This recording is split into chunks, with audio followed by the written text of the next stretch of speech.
Parce qu'on peut voter toutes les lois de la Terre. S'il n'y a pas une dissuasion nucléaire,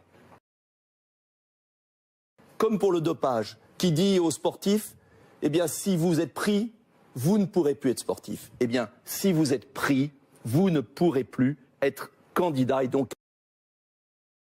élu. Mais il y a un autre point qui me paraît très important. Comme pour le dopage, qui dit aux sportifs,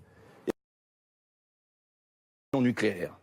Comme pour le dopage, qui dit aux sportifs, eh bien, si vous ne pourrez plus être sportif. Eh bien, si vous êtes pris, vous ne pourrez pas. Scandalisé, Monsieur Macron, je ne sais pas si vous étiez encore ministre, mais je le crois, mais peut-être vous me direz le contraire, que le directeur des participations de l'État, Monsieur Azéma, après avoir fait le bradage de l'industrie française et d'Alstom, vous êtes bien au courant de cette affaire, est parti à la Bank of America.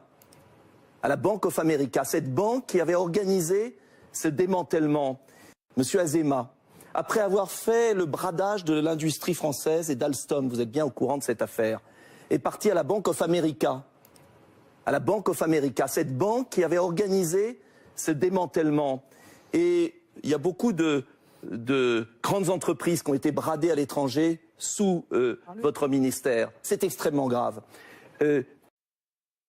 Ensuite, le directeur du Trésor, le plus haut fonctionnaire de la République, de Bercy, qui est extrêmement grave. Ensuite, le directeur du Trésor, le plus haut fonctionnaire de la République, de Bercy, qui part dans un fonds d'investissement chinois.